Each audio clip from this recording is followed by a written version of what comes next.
우리 청년들하고 같이 비전 여행을 다녀왔는데 정말 어떻게 이렇게 기가 막힌 시간에 저희가 다녀왔을까 하는 그런 생각을 해봅니다. 그때 가지 못했으면 못 갔을 그런 비전 여행이었는데 정말 많은 은혜를 받고 또 많은 것들을 경험하고 우리 청년들도 많은 그런 비전들을 찾아갖고 돌아온 그런 시간이 아니었나 하는 생각을 합니다. 사실은 오늘 제가 우리 교회 앞으로의 비전에 대해서 제가 좀 설명을 드리려고 설교를 준비했는데 김용평 목사님이 청년 비전 여행 보고를 좀 하면 좋겠습니다 그래서 사실 좀 깜짝 놀랐어요. 이게 다 연관이 있구나 이런 생각이 들었습니다. 오늘은 주님께서 부르실 때라고 하는 제목으로 또 이사야서 6장 말씀, 지난 주간에 우리가 함께 묵상했던 그런 말씀을 가지고 마침 또 이사야서의 말씀 우리가 묵상하고 있기 때문에 이 말씀을 함께 나누려고 합니다. 여러분들 하루 종일 예배 드리시고 또 오전에도 제 설교 들으시고 저녁 때도 제 설교 들으시니까 싫지는 않지만 싫다고 하면 안 되죠. 싫지는 않지만 지루하실 수 있을 것 같아요. 똑같은 목사 설교를 계속 들으시는 거는 힘들 수도 있겠다. 그리고 또 제가 오전에 또 열심히 설교를 했기 때문에 3번이나 설교를 했는데 오늘 저녁 때 설교를 하는데 저한테도 좀 부담이 있습니다. 그래서 일단 재밌는 얘기로 좀 시작을 하려고 합니다. 제가 겪은 일인데 생각해보면 생각해볼수록 재밌는 얘기라서 여러분들과 함께 나눴으면 좋겠습니다. 제가 어렸을 때 국민학교 저학년 때 일인데요. 몇 학년 때인지는 정확히 잘 기억은 나지 않습니다. 봄이 되면 꼭 학교 앞에 병아리 파는 할머니가 오셨어요. 여러분 우리 학교만 온 건 아니시잖아요, 그렇죠? 다 아시죠? 학교 앞에 병아리 파는 할머니가 오셨는데 꼭 그런 얘기 있었어요. 그 병아리들 다 아픈 병아리라고, 아픈 병아리들만 갖다가 이렇게 판다고 그렇게 얘기했었어요. 그런데 여러분 기억나십니까? 얼마에 팔았는지 혹시 기억나세요? 예, 맞습니다. 정확히 하시네요. 정확합니다. 제가 이거 여기 보면 100원에 2마리, 100원에 2마리 50원씩 팔았어요. 이 상자 안에 병아리들이 삐약삐약삐약 소리를 내면 그러면 지나가던 애들이 다 그걸 한참 쳐다보다 가는 거예요. 물론 저도 그랬죠. 주머니에 100원짜리 하나 있는 걸 만지작 거리면서 이거를 살까 말까 고민하다가 들어갔어요. 학교를 갔는데 여러분 생각해 보세요. 그 당시 100원이면 적은 돈 아닙니다. 제가 초등학교 저학년 때는 티나콘이 무려 2개나, 그때 티나콘이 50원이었거든요. 여러분 혹시 티나콘 아십니까? 모르세요? 70년대 초반생들은 다 아실 텐데 티나콘 아시죠? 티나콘이라고 이렇게 막 별 그려져 있는 이 손잡이에 별 그려져 있는 그 콘이 있어요. 브라보 콘은 좀 더 비쌌던 것 같고 하여튼 티나콘이라고 있었는데 그게 하나에 50원이었습니다. 아이스크림 콘이 50원이었어요. 그러니까 아이스크림 콘 2개니까 요즘 아이스크림 콘 하나에 1,500원씩 합니다. 여러분 아시죠? 그러니까 이게 얼마나 큰 돈입니까? 100원짜리 하나를 만지작거리다가 결국은 결단을 못하고 들어갔죠. 사는 애들도 물론 있었지만. 그리고 나서 이제 수업이 다 끝나고 집으로 돌아오는데 병아리 할머니가 아직도 계시는 거예요. 근데 상자 안에서는 병아리 3마리가 삐약삐약 거리는데 그 소리가 날 데려가 그러는 것 같아요. 정말 그렇게 들렸습니다. 그런데 노란 병아리 2마리, 까만 병아리 1마리가 3마리가 딱 있는 거예요. 그래서 제가 눈을 못 떼죠. 3마리가 삐약삐약 거리고 있으니까 이렇게 보고 있는데 할머니가 100원에 다 갖고 가 그러시는 거예요. 100원에 다 갖고 가라는 거예요, 3마리를. 그래서 생각해 보니까 할머니가 팔다가 3마리 남았는데 이거 아무래도 50원씩 3마리 팔기는 어려우니 100원에 다 갖고 가. 그러면 사가는 분명히 호구 같은 녀석이 하나 있을 거다 생각하셨던 것 같은데 제가 지금도 이렇게 생겼지만 어렸을 때는 더 순진하게 생겼었어요. 보자마자 저는 아주 그냥 밥이죠. 할머니가 100원에 다 가져가. 그러니까 제가 눈이 번쩍 뜨였어요. 3마리인데 100원에. 그래서 3마리를 다 사가지고 집에 왔습니다. 제가 미끼를 덥석 물어버린 것이죠. 까만 병아리 1마리, 노란 병아리 2마리 이렇게 예전엔 종이봉투에, 노란 종이봉투에 담아주셨어요. 그래서 혹시 숨 막힐까봐 종이봉투 이렇게 구멍 톡 뚫어서 그래서 다 종이봉투에 삐약삐약 하는 녀석들을 가지고 왔습니다. 그리고 와서 집에 갖고 와서 라면 박스에 한참 키웠어요. 보통 병아리들이 나올 때가 아주 초봄이잖아요. 밖에다 내놓으면 얼어 죽습니다. 그래서 방 안에 박스 안에다가 백열등을 이렇게 켜갖고 백열등을 다 넣어줘야 얘네들이 삽니다. 그렇게 백열등을 넣어주고 그렇게 한참을 키웠어요. 근데 이제 이 녀석들이 드디어 막 박스를 뛰어나오기 시작했습니다. 넘어오기 시작했어요. 그래서 이제 밖에다가 이렇게 막 얼기설기 대충 그 철망 같은 거 이렇게 갖다가 망을 쳐갖고 모기장 같은 거 갖다 쳐갖고 이제 닭장을 만들었습니다. 마당에다. 닭장을 만들어 놓고 이제 병아리 3마리를 거기다 풀어놓고 이제 닭 모이 사오는 게 제일이에요. 제가 학교 가다 오다가 닭 모이를 파는 데서 이렇게 닭 모이를 사다가 주는 거예요. 옥수수 이렇게 부신 가루, 말려서 부순 가루 있잖아요. 그걸 주로 주는데 이제 그걸 사갖고 오는 거예요. 그런데 어느 날 이 병아리들의 머리에 벼슬이 막 올라오려고 할 때쯤, 보통 이걸 중병아리라고 하잖아요. 그렇죠? 중병아리라고 하잖아요. 중자 들어가면 애들이 좀 분별이 좀 없어요. 애들이 사춘기가 오는 것 같아요. 아무거나 막 먹는 거예요. 얘네들이요. 아무거나 막 집어 먹습니다. 그 학교 갔다가 이렇게 돌아와서 보니까 까만 병아리가 자꾸 목을 캑캑대고 목을 컥컥대고 이상한 거예요. 병아리가 보통은 이렇게 막 삐약삐약 했는데 그게 아니라 칵칵칵 막 이렇게 하는 거예요. 아, 이거 목에 뭐가 걸렸나 보다.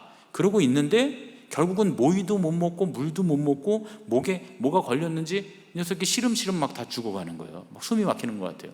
그래서 제가 깜짝 놀라서 어머니한테 막 달려요. 엄마 큰일 났다고. 저 까만 병아리가 목에 뭐가 걸린 것 같다고. 쟤 아무래도 죽을 것 같다고. 그때 이제 어머니가 나오셔서 이렇게 보시더니만 갑자기 부엌으로 가셔서 식칼을 펄펄 끓는 물에다 이렇게 담그셨다가 그 칼을 갖고 오신 거예요. 그래서 난 잡으려고 그러는 줄 알고, 이렇게 조그만 병아리는 먹을 수도 없잖아요. 작은데 아직 중병아리지만. 그래서 뭐 하시려고 그러냐 했더니 엄마가 갑자기 빰빰 빠바밤 수술을 시작하신 거예요. 그래서 정말 배를 갈랐습니다. 그리고 그 안에서 쇠덩어리 요만한 거를 끄집어냈어요. 그리고 그냥 집에 있는 실로 바늘로 꿰맸어요. 여러분, 아직은 웃을 때가 아닙니다. 이 정도에서 웃으시면 안 돼요. 이 대수술을 받은 병아리가 시름시름 앓다가 그만 살아났어요. 기적이 일어나요. 이게 왜 이것도 아멘입니까? 하여튼 살아났으니까 살아난 건 좋은 거죠. 그런데 어떡하죠? 아멘 하셨는데 이따 크게 실망하실 일이 있는데. 전에도 닭을 여러 번 키웠어요. 집에서. 시골에는 마당에 닭 많이 키우지 않습니까? 병아리 사다가 많이 키웠는데 이번 병아리들, 이 닭에는 아주 애정을 엄청 쏟으시는 거예요, 엄마가. 왜냐하면 이제껏 많은 병아리를 닭으로 키워서 잡아먹었지만, 보통 잡아먹으려고 키우잖아요, 그죠? 잡아먹었지만 수술을 해서 살린 병아리는 이게 처음이었다. 이 까만 녀석 처음이었던 거예요. 그러니까 이게 그렇게 예뻐 보일 수가 없다는 거예요. 이 녀석이 그렇게 예뻐 보인다는 거예요. 그래서 그렇게 몇 달이 지나고 나서 이제 여름이 옵니다. 7월이 딱 돼서 7월 중순이 돼서 날씨가 막 더워지는데 진짜 큰 사건이 일어납니다. 제가 방학을 맞아서 제가 방학식을 다 끝내고 집에 딱 돌아왔는데 마당에 어머니가 주저앉아 계신 거예요. 그럼 왜 그러냐고 그랬더니 엄마가 누가 우리 집 닭 3마리를 싹 다 훔쳐갔다는 거예요. 그 마당에 앉아서 그 애지중지, 수술까지 해서 살렸던 그 애지중지 키웠던 그 닭들이 싹 없어졌으니까 막 대성통곡을 하고 계셨던 거예요.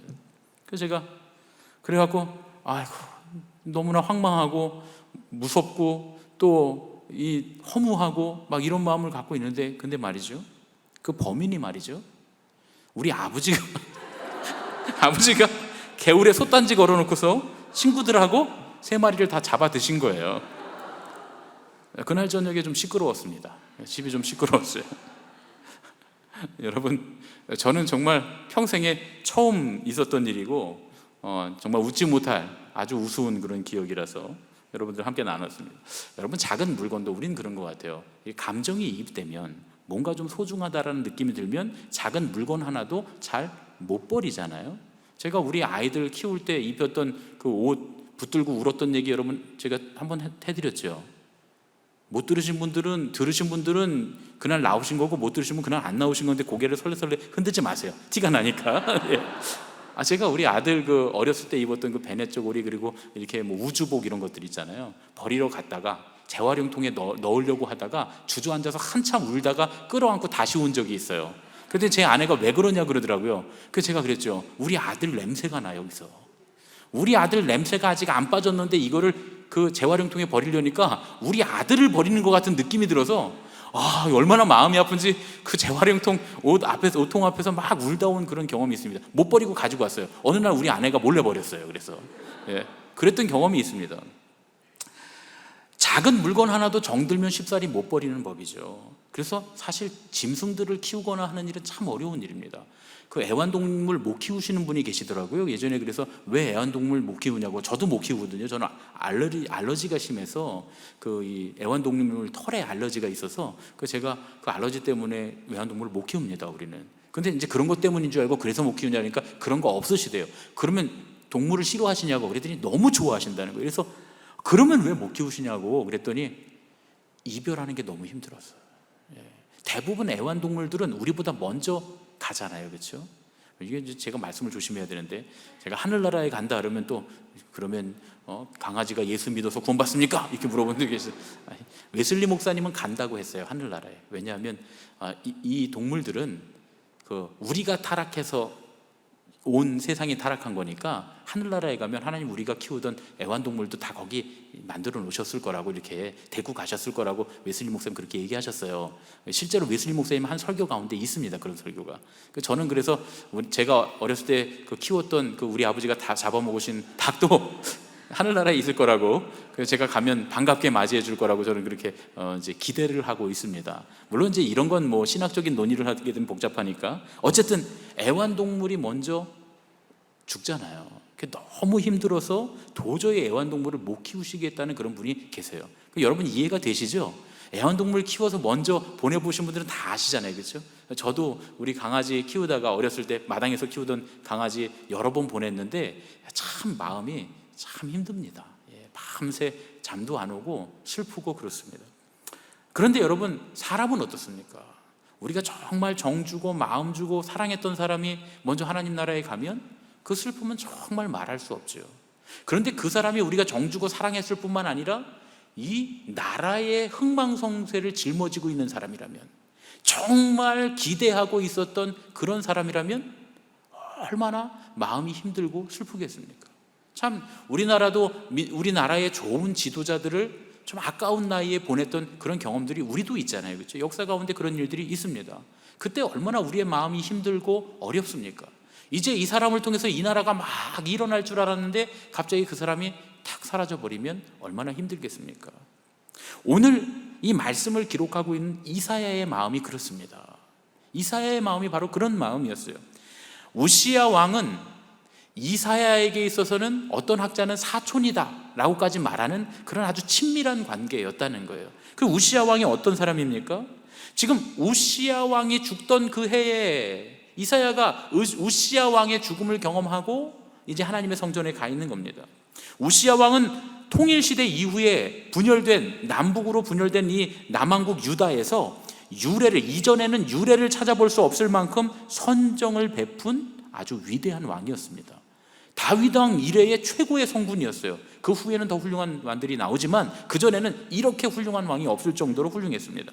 실제로 우시야 왕의 백성들을 가장 부강하고 가장 살기 좋은 시대를 살았습니다. 당대의 사람들이 이 시대를 남왕국 유다의 전성기다 이렇게 불렀어요. 불경건한 왕들 가운데 그동안 계속 불경건한 왕들이 나왔거든요. 그런데 그 왕들 가운데 갑자기 경건한 우시야 왕이 나와서 모든 백성들이 잘 살고 평화를 누리고 하나님의 축복을 받았습니다. 모든 백성들이 다 왕을 존경했어요. 그리고 그 왕에게 다윗 왕국을 회복할 그 기대, 그 희망을 다 품고 있었습니다. 그런데 그만 그 왕이 교만해져서 해서는 안 될 일을 하게 되죠. 요즘 그런 얘기 많잖아요. 선을 넘는다 그러잖아요. 선을 넘었습니다.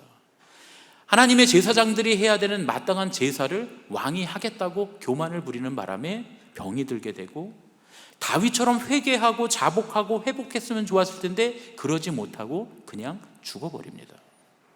백성들에게는 이제 유다의 영광이 끝난 것만 같은 그런 절망이 찾아왔습니다. 더더군다나 이 이스라엘의 역사뿐만 아니라 세계의 역사까지 다 꿰고 있었던 사관이었던, 서기관이었던 이사야, 새벽에 나오신 분들은 기억하시겠지만 이사야가 우시야 시대의 왕의 역사를 기록했던 역사가입니다.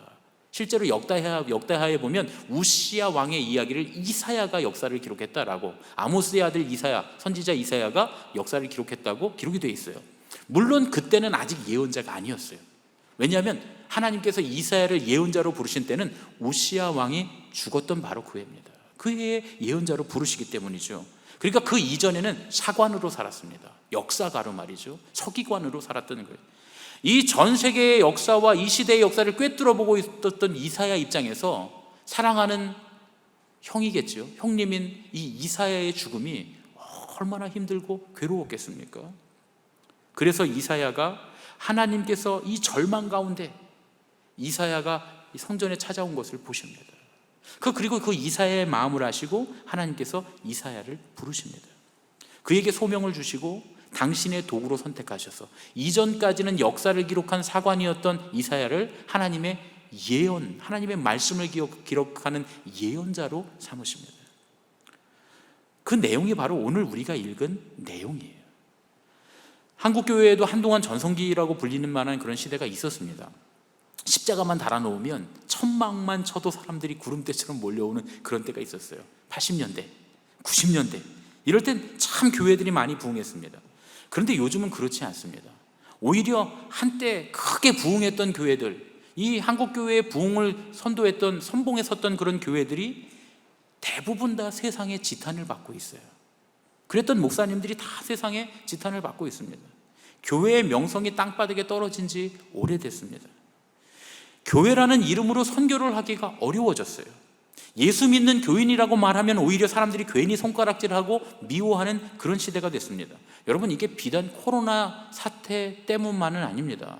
요즘에 어떤 분들은 이 코로나 사태에 교회를 희생양으로 삼아서 교회의 혐오를 조장한다 이렇게 말하지만, 죄송한 말씀이지만 교회에 대한 세상의 혐오는, 사람들의 혐오는 이미 오래전부터 시작됐던 거예요. 이 코로나로 인해서 오히려 더 집중이 된 것뿐이지 예전에도 이거보다 심했으면 심했지 덜하지는 않았습니다. 이런 사회적 분위기가 꽤나 오래됐다고 하는 거예요. 제가 다음 카카오 기업의 그 작가 플랫폼인 브런치라고 하는 곳에 제가 이제 작가로 글을 쓰고 있습니다. 그래서 제가 이제 가끔 거기다 글을 올리는데, 제가 글을 이렇게 쓰면 일부는 신앙적인 글을 쓰는 거고 일부는 일반적인 글을 씁니다. 사진과 글을 올릴 때가 있어요. 이제 그 부분은 교인들을 위한 게 아니라 교인들이 아닌 사람들이 보게 하는 건데, 사실은 그 안에는 이제 복음적인 내용들을 넣었죠. 신앙적인 내용들을 넣어서 일반적인 글로 선교의 도구로 제가 글을 쓰고 있는 부분이 있습니다. 그런데 이제 많은 분들이 감사하다고 해요. 위로받았다고. 이 글로 참 위로받았습니다. 감사합니다. 오늘 이 글 때문에 위로받았습니다. 고맙습니다. 이렇게 써놓고 나중에 아유 목사님이셨네요 하는 분들이 있는가 하면, 반대로 제가 목사라는 걸 알고, 전제 목사라고 딱 써놨거든요. 의정부 제일교회 목사 이렇게 써 있습니다. 그러니까 그걸 보고 트집 사는 사람들이 꼭 있어요. 거기 보면 그냥 욕하고 가면 좋은데 꼭 글로 댓글에다 써놔요. 목사 글이네, 작작 좀 해라, 얼마나 교인 등을 쳐먹고 있냐, 뭐 이렇게 글을 써요. 이게 일반인들 글 밑에다 쓰면 여러분 이게 명예훼손이거나 혹은 모욕입니다. 그렇잖아요. 그런데 목사는 신고를 안 할 줄 알고 그러는지 아주 그렇게 써버려요. 그러면 제가 신고해서 싸우기는 그렇고 목사니까 그냥 조용히 지워버립니다. 자기가 쓴 글의 댓글은 작가가 지울 수 있거든요. 그래서 그냥 조용히 지우고, 어차피 그 사람도 그거 써놓고 다시 안 올 거니까요. 지워버립니다. 지치고 피곤한 현대인들에게 위로와 소망을 담아서 쓴 글인데도 제가 목사라고 밝히고 쓰니까 그렇게 사람들이 비난하고 욕을 합니다. 그런데 여러분, 희한한 건 뭔지 아세요? 스님이 쓴 글에는 아무도 그런 글을 달지 않아요. 댓글을. 무당도 있어요. 브런치에는 무당 작가도 있는데, 무당들이 쓰는 글에도 뭐 희한한 귀신 때려잡는 얘기 써도 아무도 비난하거나 거기다 이상한 댓글을 쓰는 사람이 없습니다. 여러분, 신기하죠? 예. 말도 안 되는 황당무계하고 허무맹랑한 글을 써놔도 스님이나 무당들이 쓰는 글에는 아무도 그런 댓글을 쓰지 않습니다. 단지 제가 목사라는 이유 하나만으로 무작정 비난하는 사람들이 있어요. 근데 여러분, 저한테만 그렇습니까? 아니에요. 요즘은 세상이 기독교를 기독교라고 안 부릅니다. 세상 사람들이 너무나 심한 욕을 섞어서 우리를 부릅니다. 심지어 교회 안에서도 이런 목사님들의 글들이나 이런 글들을 보면, 요즘에도 뭐 그런 글들이 많이 있는데, 이제 교회의 전성기는 지나갔다는 거예요. 교회는 문 닫을 일만 남았다고 우리들 입으로, 신앙인의 입으로, 심지어는 목사님들의 입으로 이 교회 전문가라는 사람들이 그렇게 이야기하는 것들을 봅니다. 그런데요, 교회에 희망이 없다고 말하는데 틀린 말입니다. 저는 동의하지 않습니다. 전혀 동의하지 않아요. 이 교회는 하나님의 교회이기 때문에 하나님 어디 가셨냐 말이죠. 이 교회는 사람의 교회가 아니라 하나님의 교회인 줄로 믿습니다. 하나님의 교회는 하나님이 알아서 하시는 거지, 하나님이 이 교회를 붙들고 계신데 누가 이 교회에 희망이 없다고 말하고 전성기가 지나갔다고 말합니까? 설령 우리의 부족함과 우리의 잘못함으로 인해서 교회의 명성이 땅바닥에 떨어질 수는 있어요. 그렇다 하더라도 우리 주님께서는 에스겔서에 말씀하신 것처럼 너희들이 땅바닥에 떨어뜨린 내 이름을 내 스스로 높이리라. 주님 그렇게 하실 줄로 믿습니다. 중요한 건 거기에 우리가 함께, 주님께서 하실 일에 우리가 함께 동역자가 되는가 하는 문제입니다. 이사야서 33장 10절의 말씀을 보면 우리 주님이 이렇게 말씀하십니다. 여호와께서 이르시되 내가 이제 일어나며 내가 이제 나를 높이며 이제 내가 지극히 높아지리라. 할렐루야. 이사야서에 있는 하나님의 예언이에요. 높아지시겠다는 거예요. 이스라엘 백성들이 하나님을 떠나서 온전하지 못함으로 잃어버렸던 하나님의 모든 영광을 주님께서 스스로 되찾으시겠다 선언하십니다. 그런데 그때에도 분명 그 하나님의 역사에 함께 쓰임받을 사람들이 있어요. 그들은 누구냐? 그루터기, 거룩한 씨, 그들이 남아서 하나님의 영광에 쓰임받을 거라는 거예요. 이사야 6장 13절 말씀입니다. 우리 함께 읽겠습니다. 시작. 그 중에 10분의 1이 아직 남아있을지라도 이것도 황폐하게 될 것이나 밤나무, 상수리나무가 배임을 당하여 그 그루터기는 남아있는 것 같이 거룩한 씨가 이 땅에 그루터기니라 하시더라. 할렐루야.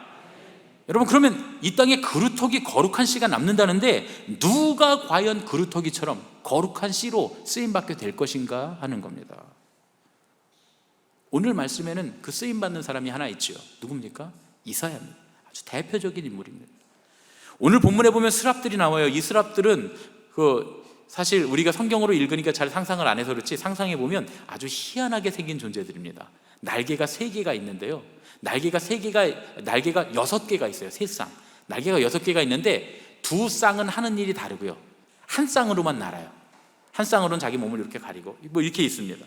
그런데 고대 근동의 사료들을 보면 이게 생긴 것도 희한해요. 이 스랍이라고 하는 존재가 어떻게 생겼냐면 뱀의 몸에 새의 머리를 달고 있는 것으로 그렇게 그려져 있습니다. 뱀의 몸에 새의 머리를 달고 날개가 6개예요. 마치 우리나라 전래 동화에 나오는 용처럼 생겼습니다. 용하고 봉황을 이렇게 섞어놓은 것처럼 생겼습니다. 어떤 자료에는 또 이렇게 생기게 그려놓은 데도 있어요. 사람의 얼굴, 뱀의 몸, 새의 날개를 가진 존재. 그러니까 사람의 얼굴에 뱀의 몸을 하고 날개가 6개가 달려있는 그림으로 그리는 경우도 있습니다. 그런데 하여튼 이건 우리가 못 봤으니까 어떻게 생겼는지 알 수 없지만 이 스랍이라고 하는 존재들이 거룩한 곳을 날아다니면서 하나님을 찬양하고 하나님의 뜻을 선포하는 일을 하는 그런 존재들입니다. 그룹과 스랍은 좀 달라요. 스랍은 이런 존재고 그룹은 여러분 그룹을 보신 적이 분명히 있는데 기억은 안 나시죠? 물론 여러분들이 천국에 가서 보신 건 아니고 여러분들 그 성막 안에 있는 법궤 보신 적 있으시죠? 여러분 아마 성막 이런 거 공부하실 때 법궤 보신 적 있으실 거예요. 법궤에 보면 그 법궤 위에 뚜껑에 천사 둘이 날개를 이렇게 쭉 펴고 마주보고 있는 그런 그 모습이 있습니다. 그게 바로 그룹입니다. 그건 그룹이고요. 지금 말한 건 스랍입니다. 좀 이름은 비슷한 것 같지만 조금 달라요. 그런데 오늘 이 희한하게 생긴, 신비롭게 생긴 이 스랍 중 하나가 제단에서 빨갛게 타오르는 숯을 가져와서 이사야의 입에 댑니다. 뜨거운 빨갛게 타오르는 숯을 입에 탁 대요. 그러면서 이 행동에는 2가지 뜻이 있다고 이야기해 줍니다. 한 가지는 뭐예요? 악이 제하여졌고 또 한 가지는 죄가 사하여졌느니라. 여기서 제하여졌다라고 하는 말은 히브리어로 수르라고 하는 말인데 제거됐다, 없어졌다 이런 뜻이에요. 그 다음에 사하여졌다라고 하는 말은 히브리어로 카파르라고 하는 말인데 이건 덮다, 덧칠하다 이런 뜻입니다. 우리가 요즘 기도하는 거랑 뭐 닮았죠? 보혈로 씻어주시고 보혈로 덮어주옵소서. 같은 의미가 있습니다. 같은 의미. 주님의 보혈로 우리를 씻어주시고 주님의 보혈로 우리를 덮어주옵소서. 이것과 같은 의미예요. 그 빨간 숯으로 그 입술을 갖다 대니까 그 악이 씻겨지고 그 죄가 덮여졌다. 이렇게 말씀합니다. 지금까지 이걸 종합해 보면 이전까지의 입술로 지은 모든 죄가 다 씻김받고 사라지고 죄악된 입술이 하나님의 말씀으로 덧칠함을 받았다라는 뜻으로 해석할 수 있습니다. 하나님께서는 누구를 쓰시느냐? 이런 사람들을 그루터기로 쓰신다는 거예요. 이전에 있었던 잘못을 막 들춰내는 그런 입술이 아니라 이전에 실수와 잘못된 것들은 다 지워버리고 하나님의 말씀으로 앞으로 거룩한 시대를 선포하는 입술을 가진 사람들, 그런 사람들을 하나님 사용하시겠다, 이렇게 말씀하십니다. 바로 이사야 같이 성전에 찾아와서 하나님의 거룩한 은혜로 새로운 사명을 받는 사람들, 세속적으로 변질된 신앙의 틀들을 과감히 벗어던지고 참된 신앙의 본질을 회복하는 사람들이야말로 하나님께서 다시 당신의 영광을 회복하실 때에 주님의 귀한 도구로 쓰임받을 사람들이다, 이렇게 말씀하시는 겁니다. 저는 하나님께서 이 시대에 진정한 일꾼을 부르고 계신다, 이렇게 믿습니다. 우리에게 고난이 있지만 이 고난은 끝이 아니라 새로운 시작입니다. 그리고 제가 제가 목회하는 우리 교회가 하나님께서 당신의 영광을 회복하는 그런 도구가 되기를 소망하고 또 그렇게 기도합니다. 저는 목회를 신앙의 기본으로 돌아가는 것, 이렇게 생각합니다. 우리가 이곳에 와서 신앙생활을 한다는 건 신앙의 본질로 돌아가는 것입니다.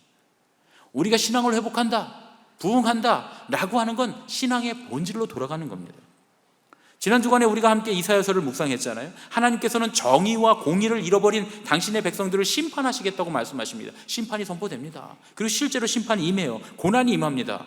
그 심판은 요식적인 심판이 아니에요. 완전히 멸하시고 철저하게 응징하시는 심판입니다. 지금 마치 코로나와 같은, 그래서 우리가 예배 드리는 이 예배를 다시금 돌아보게 만드는, 우리의 신앙생활의 모든 면들을 다시금 한번 점검하게 만드는 그런 일, 완전히 밑바닥부터 다시 시작해보는 그런 일을 하나님 만들어내십니다.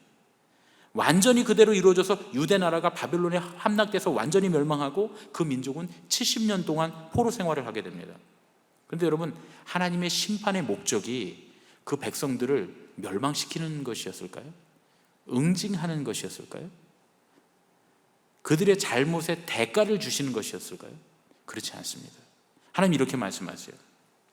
그 중에 10분의 1이 아직 남아있을지라도 이것도 황폐하게 될 것이나 밤나무와 상수리나무가 뱀을 당하여도 그 그루터기는 남아있는 것 같이 거룩한 씨가 이 땅에 그루터기니라. 하나님께서 이스라엘을 심판하실 때에는 끝까지 심판하실 거예요. 10분의 1이 아직 남아있어도 심판을 당하게 될 거예요. 그러나 거룩한 씨, 그 그루터기는 남겨두시고 나무만 베시겠다고 말씀하십니다. 무슨 뜻입니까? 하나님의 심판은 새로운 시작을 전제로 한 심판이라는 거예요. 하나님의 목적은 심판이 아니라는 거예요. 하나님의 목적은 새로운 시작이라는 겁니다. 할렐루야. 그러니까 우리가 성경대로 생각하면 지금 우리에게 온 이 환난과 어려움이 끝이 아니라 시작인 줄로 믿습니다. 하나님이 새로운 일을, 새 일을 시작하실, 하나님 그 역사를 지금 만들어 가시는 중입니다. 우리가 신앙의 본질, 그 그루터기, 거룩한 씨앗, 거기로 돌아가면 우리는 하나님께서 새 일을 행하실 때 쓰임받는 사람들이 되고 쓰임받는 교회가 될 줄로 믿습니다.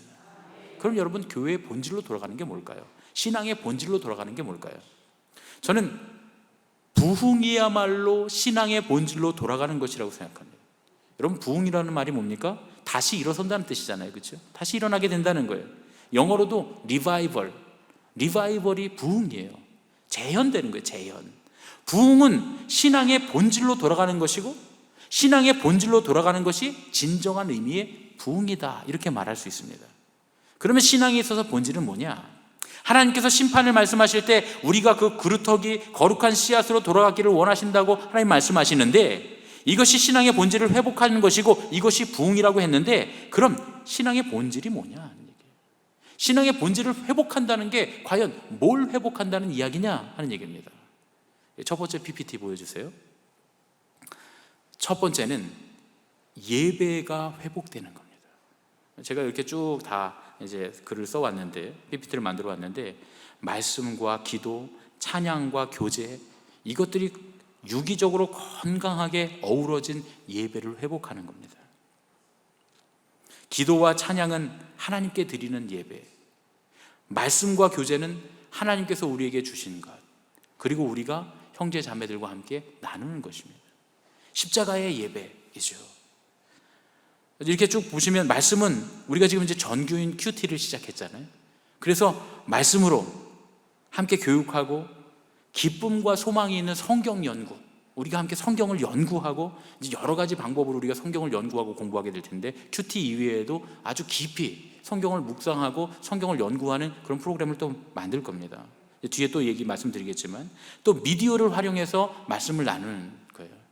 여러분, 이제 요 워십 플랜은 이게 코로나를 맞으면서 목사님이 좀 고민을 많이 하셨나 보다 이렇게 생각하실 수 있는데, 사실은 제가 우리 교회 올 때 우리 장로님들은 다 이미 보신 거예요. 제가 우리 장로님들한테 저는 목회를 이렇게 할 겁니다 하고 보여드렸던 부분 중에 한 부분입니다.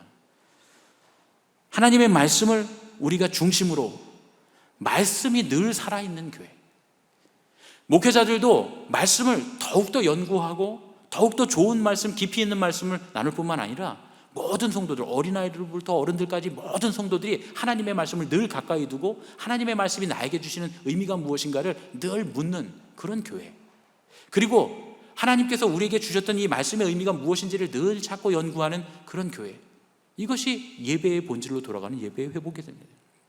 찬양, 우리가 찬양을 통해서 하나님을 깊이 찬양하고 하나님의 영광을 노래하고, 과연 찬양은 어떻게 불러야 하는가, 모든 그런 전문성 있는 찬양 사역자를 양육하고 세대별로 다 그들에 맞는 그런 찬양 예배들을 만들어내고, 찬양대회나 혹은 다양한 찬양단 이런 것들이 활동을 하면서 어떻게 우리가 갖고 있는, 우리가 할 수 있는 가장 최선의 것으로 하나님을 찬양할 수 있을 것인가, 이것을 연구하고 그렇게 하는 교회, 이걸 위해서 교육하고 훈련하는 교회, 또 찬양을 뜨겁게 하나님께 드릴 수 있는 그런 교회, 기도, 온 가족이 참여하는 특별 기도회를 통해서 어른들의 기도하는 모습을 보고 우리의 어린이들이, 우리의 자녀들이 저렇게 기도하는 거구나 하고 함께 온 가족이 기도할 수 있는 그런 기도회, 영성이 살아있는, 이미 수요 기도회는 오전과 저녁으로 나눠서 하고 있는데, 오전에는 우리가 하나님께서 우리에게 평강을 주시는, 평안을 주시는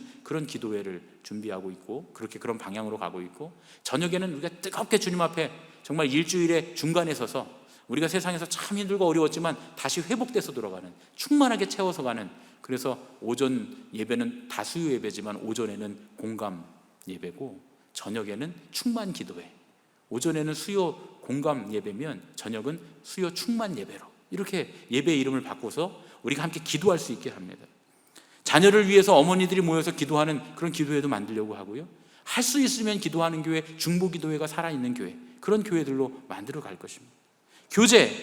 교제는 어떻게 합니까? 양육을 통해서 교제하고 소그룹을 정착시키고, 또 연령과 사역들을 배려한 소그룹들을 만들어내고, 또 SNS나 이런 미디어들을 통한 그런 교제를 만들어내겠다고 제가 이렇게 했는데, 이게 저는 천천히 하려고 그랬거든요. 천천히 교육하고 하자 그랬더니 갑자기 코로나가 와서 빨리 시작하게 됐습니다. 여러분들 지금 그룹콜 이런 걸로 막 속회하고 계시잖아요, 그렇죠? 우리가 사실 올해 초만 해도 그룹콜 같은 걸로 속회하리라고 생각이나 하셨습니까? 근데 여러분 놀라지 마세요. 이건 제가 우리 교회 오기 전에 우리 장로님들한테 보여드린 거예요. 앞으로 이렇게 해야 된다고. 근데 얼마나 감사합니까? 마음으로 준비하고 있었는데 갑자기 상황이 닥치니까 할 수 있게 됐어요. 그래서 유치부 예배, 아동부 예배, 우리 예배도 영상으로 바로 송출할 수 있었고, 그 놀라운 건 첫째 주 우리가 교회 다 문을 닫고 영상으로 예배했을 때 그 예배는 조회수가 굉장히 높습니다. 왜 높으냐 하면 다른 교회들은 미처 준비를 못했을 때 우리는 준비하고 있었거든요. 바로 그 주에 송출을 해서 예배를 드리니까 예배 못 드리는 교회 성도님들이 많이 들어오셨어요. 그래서 많이 우리 교회를 보고, 또 지금 우리 교회 교회 학교나, 우리가 지금 이렇게 전에는 막 드러나서 알려진 교회가 아닌데 그 영상 몇 개, 교회 학교 영상 몇 개, 그리고 또 우리 예배 영상 몇 개 올렸더니 교회가 되게 유명해졌어요. 우리 홍진우 간사가 학교에 갔더니 교수님이 쌤이 왔냐고 그러더래요. 여러분들 잘 모르시죠? 여러분들은 교회 학교 거 안 보시니까요. 굉장히 유명합니다. 제일특공대라고, 우리 세미와 도트가 나오는, 나중에 한번 교회 학교 보세요. 굉장히 재밌습니다. 세미와 먹방대장 도트, 맞죠? 먹방대장 도트, 그 다음에 은근히 힘이 센 세미, 이렇게 하고 둘이서 의사 가운 같은 거 딱 입고 나가고 막 실험도 하고 막 하는데 EBS 뺨치게 잘하게.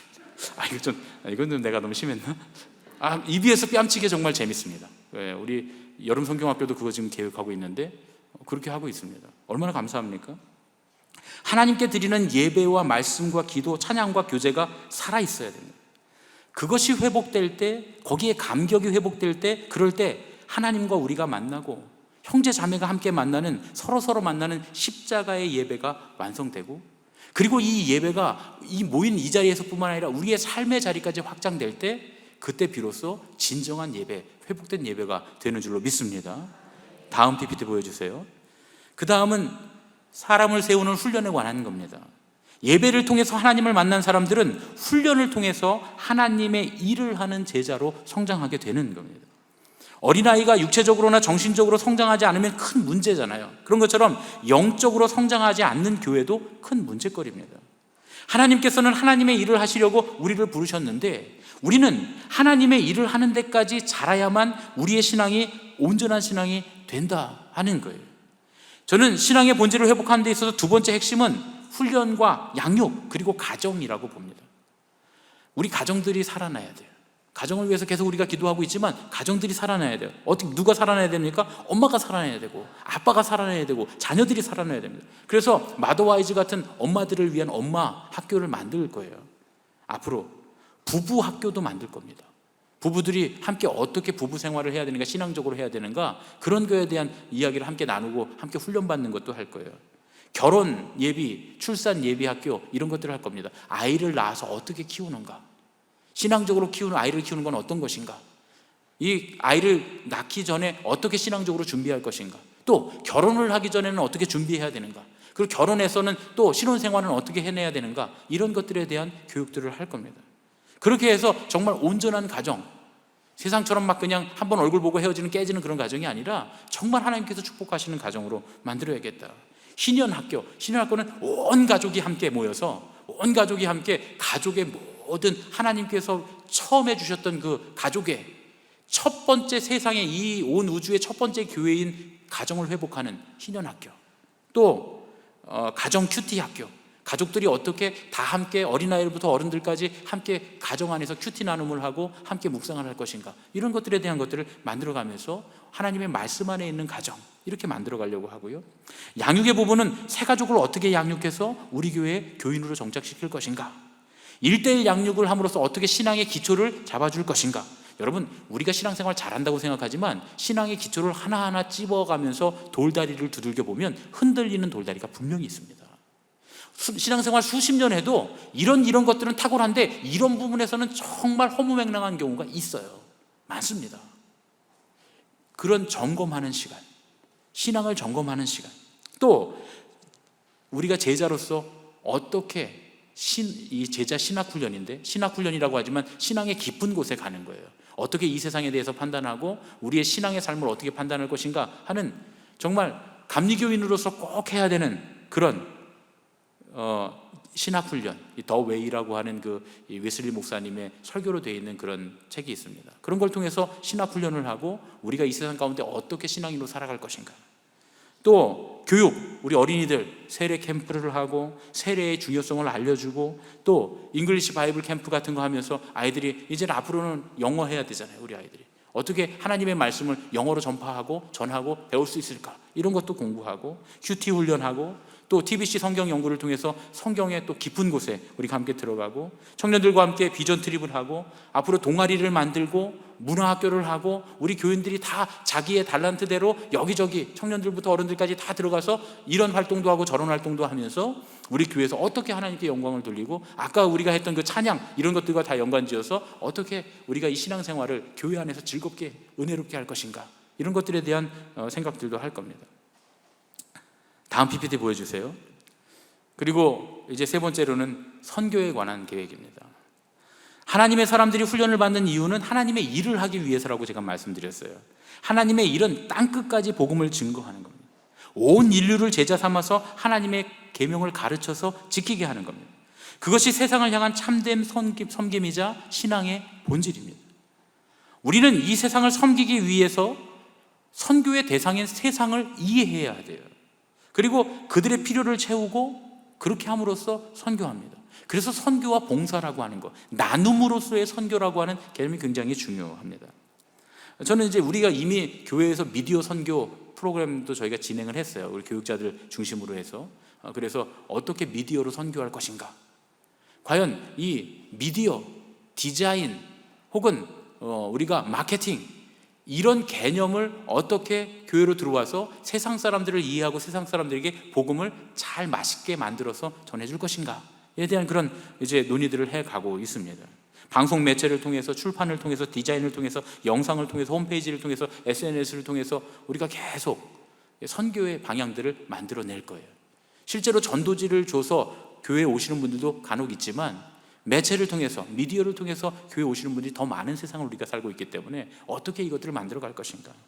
또 사회 선교, 세상에 맛을 내는 선교, 오른손이 하는 일을 왼손이 모르게 하는 설교, 구제하고 봉사하는 것, NGO들을 통해서 이 세상에 정말 빛과 소금의 역할을 감당하는 그런 교회, 이런 것들을 생각하고 고민하고 연구하고 만들어 갈 것입니다.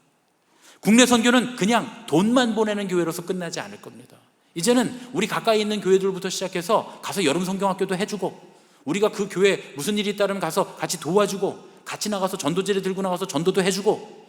여러분, 남의 교회 가서 전도해주면 우리 교회는 안 오고 그 교회만 올 것 같잖아요. 반대 현상이 일어납니다. 그 교회는 한 명도 안 와도 우리 교회는 넘쳐나는 역사가 있어요. 왜냐하면 하나님이 하시는 일이기 때문에. 우리가 저쪽 교회 가서 전도한다고 저쪽 교회를 위한 전도가 아니에요. 우리가 어느 곳에서 전도하든 하나님의 나라를 확장하는 일입니다.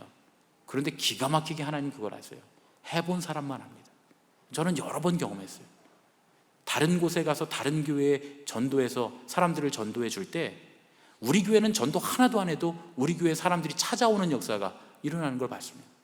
왜냐하면 우리가 하나님 나라 일을 하는 교회면 하나님께서 사람을 보내주시거든요.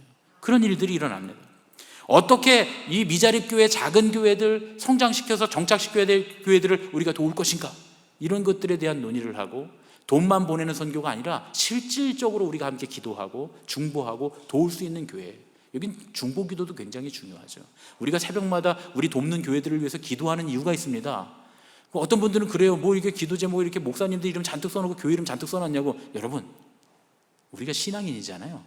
우리가 새벽에 기도하면 하나님이 진짜로 역사하십니다.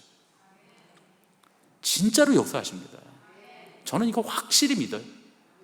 우리가 기도할 때 심지어는 기도 받는 사람들도 우리가 기도하는 걸 알아요.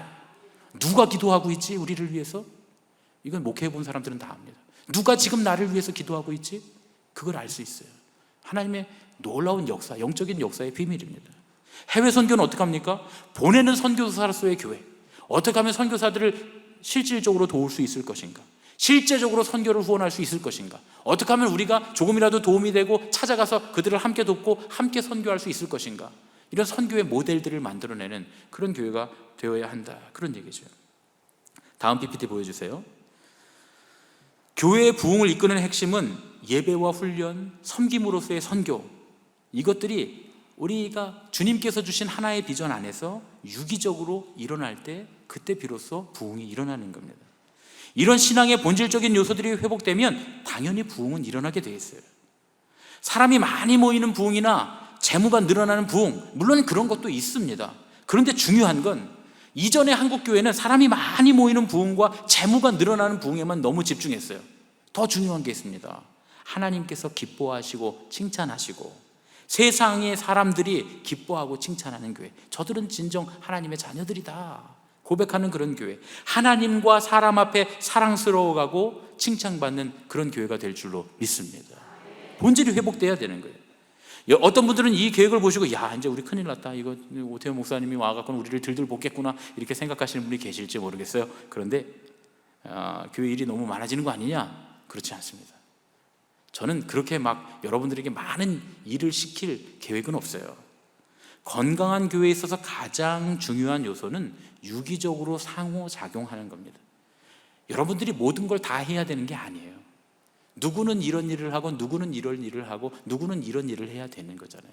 그러니까 더욱더 깊이 있게 성도들을 이끌어가야 될 리더는 더욱더 깊이 있는 신앙의 훈련을 하고 그걸 가르치는 일을 맡고, 또 열심히 몸으로 봉사할 사람들은 열심히 여기저기 선교지에 가서 봉사하고 헌신하면서 그 일을 함께 맡고, 마치 우리 교회 전체가 다 하나의 유기체, 하나의 몸처럼 손은 손의 일을 하고 발은 발의 일을 하고 머리는 머리의 일을 하고, 그리고 다 각자의 일을 하는 것처럼 그렇게 다 함께 유기적으로 함께 움직이면서 필요에 따라 여러분들이 즐거운 만큼 배우시고, 여러분들이 행복한 만큼 배우고, 여러분들이 행복한 만큼 일하고, 하나님께서 주시는 힘만큼만 일하고, 하나님께서 주시는 말씀대로만 말하는 그런 교회, 그렇게 될 때 유효적절하게 선교와 사회봉사 그리고 훈련과 예배 이런 것들이 유효적절하게 잘 버무려지고 유기적으로 혼합되면, 그러면 건강한 교회로 가는 길이다, 저는 그렇게 봅니다. 또 이런 것도 있어요. 모든 프로그램, 시스템, 그리고 공간, 예배, 훈련, 선교 이런 것들을 다 함께 맞춰가는 거예요. 그러니까 우리가 지금 리모델링도 계획하고 있지만 고민이 참 많습니다. 이제 1층과 2층과 저쪽에 우리 교육관을 4층을 리모델링을 할 텐데, 어떻게 이 공간들을 정말 우리 교회가 목회적인 교회이면서도 우리 교인들을 사랑하고 교인들을 위하는 교회가 되면서도 어떻게 하면 세상을 향한 다리가 되는 선교적인 교회도 함께 감당할 것인가, 이건 어느 한쪽도 우리가 내려놓기 어려운 것 아니겠습니까? 우리 교인들이 잘 훈련받고 잘 신앙생활하고 즐겁게 하는 공간도 만들어야 되고, 그러면서 세상에 여러 세상 사람들이 접근할 수 있는 그런 공간을 만들어야 되는 그런 고민들을 지금 우리가 하고 있고 함께 논의하고 있고, 오늘 저녁에도 우리가 함께 모일 계획입니다. 또 이런 것도 있어요. 한 세대가 이 일을 이끌어가는 것도 아니에요.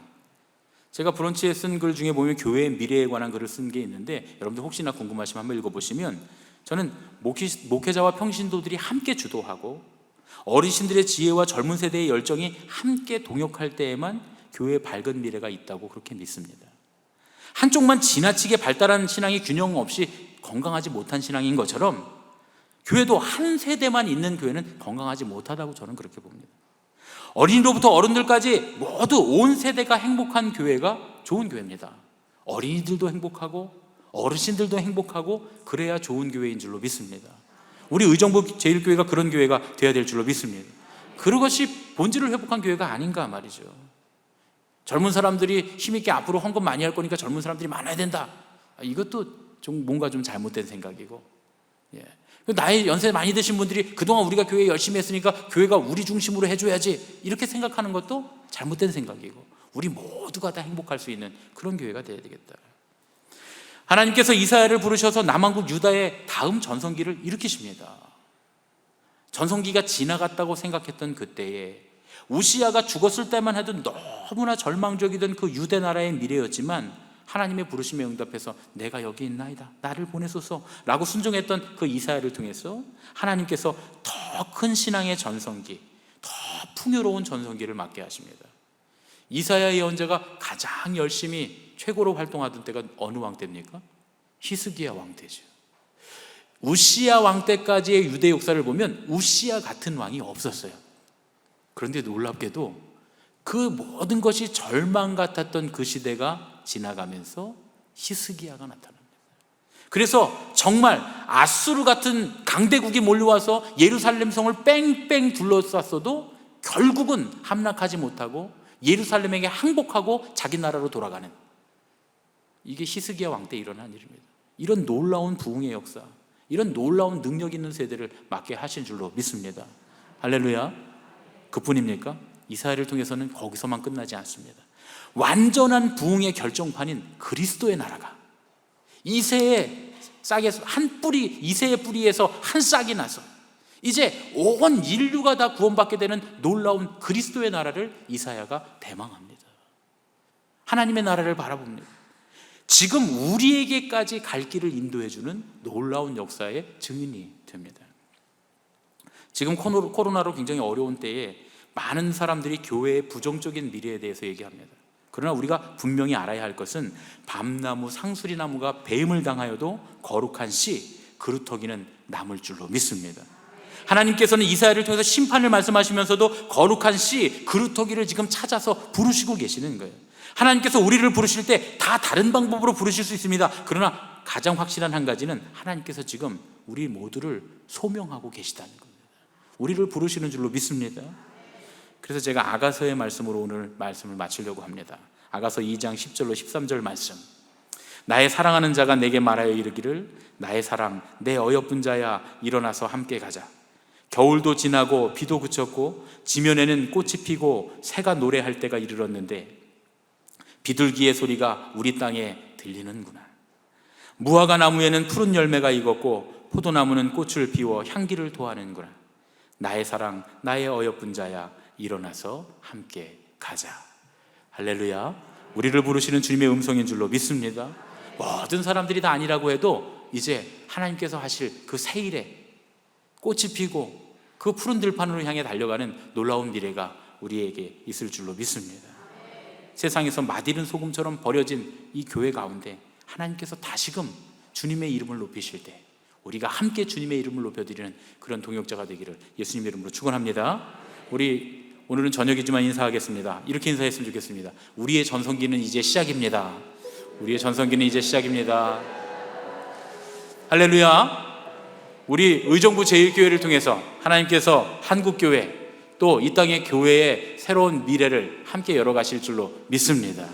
우리 이 시간에 아까 우리 결단으로 불렀던 찬양 시선, 이 찬양을 우리 함께 찬양하고 합심해서 교회를 위해서 하나님의 역사에 함께 소명하시는 하나님의 은혜에 함께 동참하기 위해서 결단하고 기도하겠습니다.